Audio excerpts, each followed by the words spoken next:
Para construir una estructura submarina necesitarás una ingeniería interesante. Un gran puente sobre un río o una bahía tiene sus cimientos bajo el agua. Es aún más complicado con los túneles submarinos. La construcción submarina es un desafío. Los ingenieros deben lidiar con la presión del agua y la corrosión del agua salada.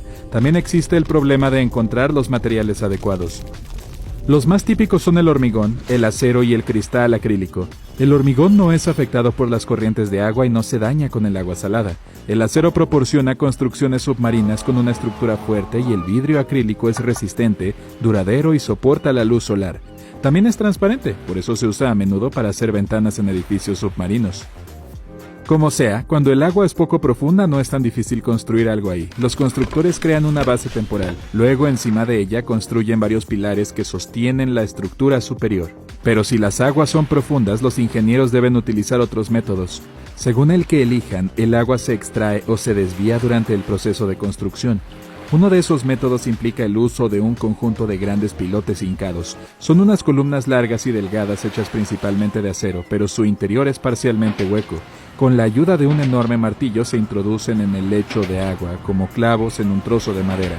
Después de eso, estas columnas de acero se llenan de hormigón a través de un tubo especial. El hormigón desplaza el agua que antes estaba en el pilote. Además, este material tiene la capacidad de fraguar incluso cuando está rodeado de agua. Es por eso por lo que los pilotes hincados eventualmente se convierten en una base estable para construcciones sobre el agua y bajo el agua. Los pilotes hincados son una forma muy rentable de construir algo que debe fijarse en su lugar. Evitan que las cosas se muevan por la corriente de agua.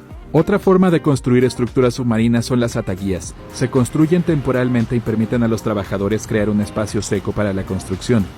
El agua de este cercamiento y la ataguía funciona como una presa.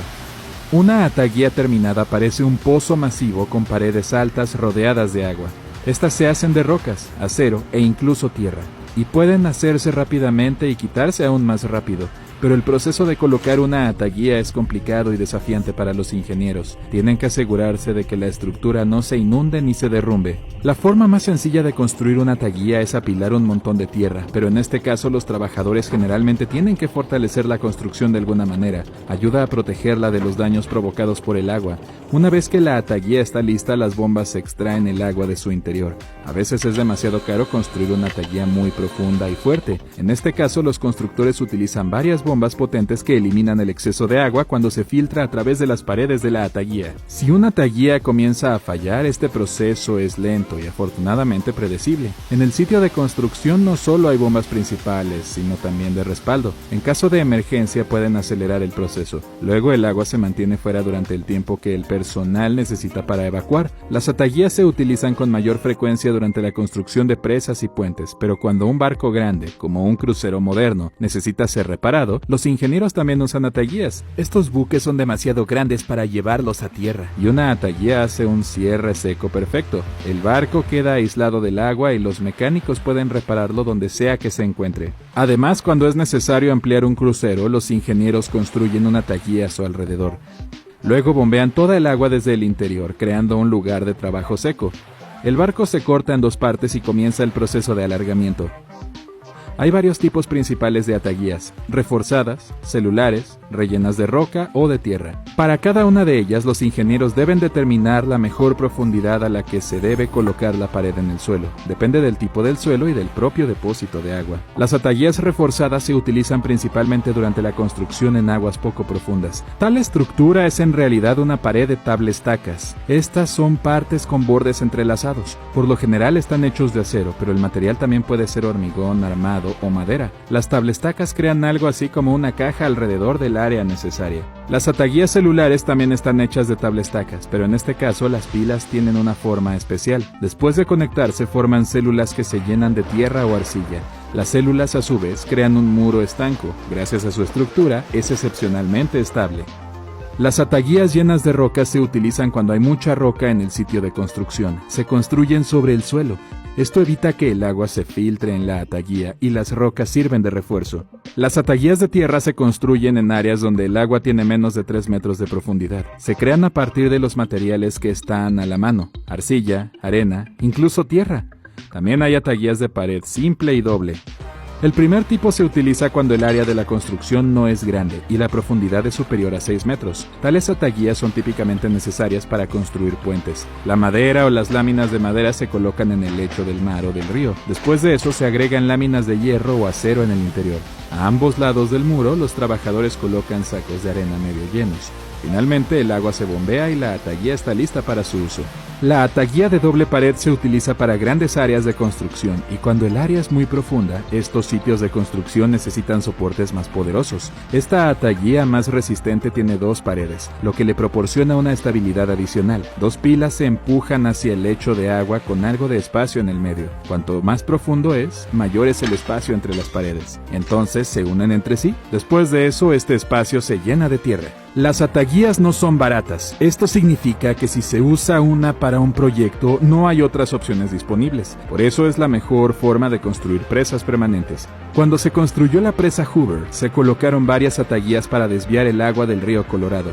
Tan pronto como se termina el proyecto, el agua se bombea de nuevo a la ataguía y sus paredes, sean las que sean, se eliminan. Una forma más de construcción submarina son los pozos de cimentación. Son estructuras impermeables que se introducen en el agua. Incluso abiertos, permanecen secos por dentro. Los trabajadores pueden seguir cavando hasta llegar a una superficie sólida. Ahí es donde se colocará el pozo. Lo que es tan diferente acerca de los pozos de cimentación es que eventualmente se convierten en parte de los cimientos de, digamos, un puente o una presa.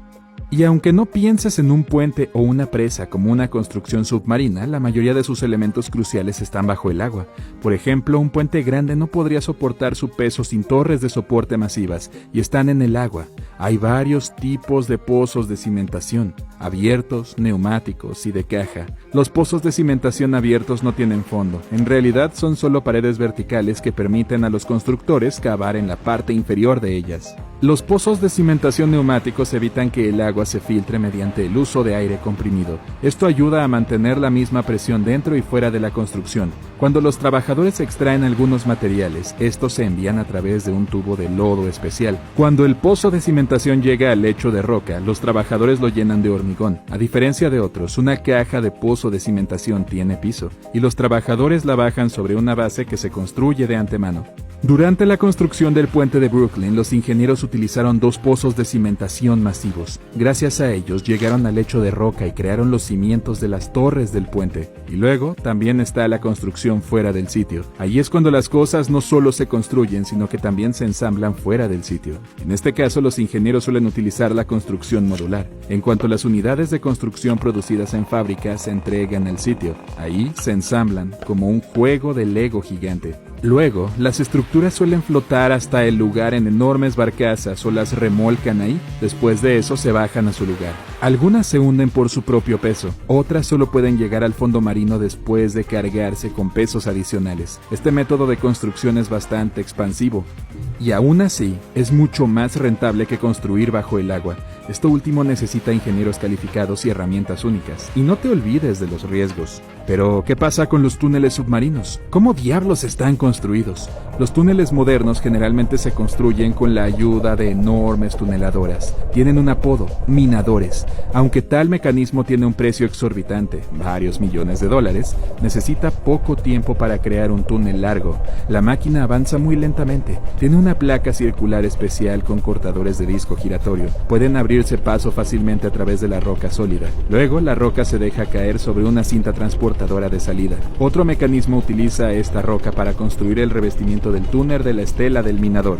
De esta forma, el minador no solo excava el túnel, sino que también refuerza los muros que posteriormente lo sostendrán. Este método y 11 enormes máquinas de perforación de túneles se utilizaron para construir el túnel del Canal de la Mancha de 50 kilómetros de largo, y todo el proceso duró solo 3 años. Cortar y cubrir es otro método para crear un túnel bajo el agua. Primero los trabajadores cavan una zanja en el fondo del océano o en el lecho de un río. Luego colocan ahí tubos de hormigón y acero hechos con anticipación. Una vez que los tubos se cubren con una gruesa capa de roca, se conectan las secciones. Todo lo que tienen que hacer los trabajadores es bombear el agua. Así se construyó el túnel Ted Williams, que conecta el aeropuerto Logan con el sur de Boston. Ahí utilizaron 12 enormes tubos de acero de más de 91 metros cada uno, y los tubos contenían carreteras ya completamente construidas.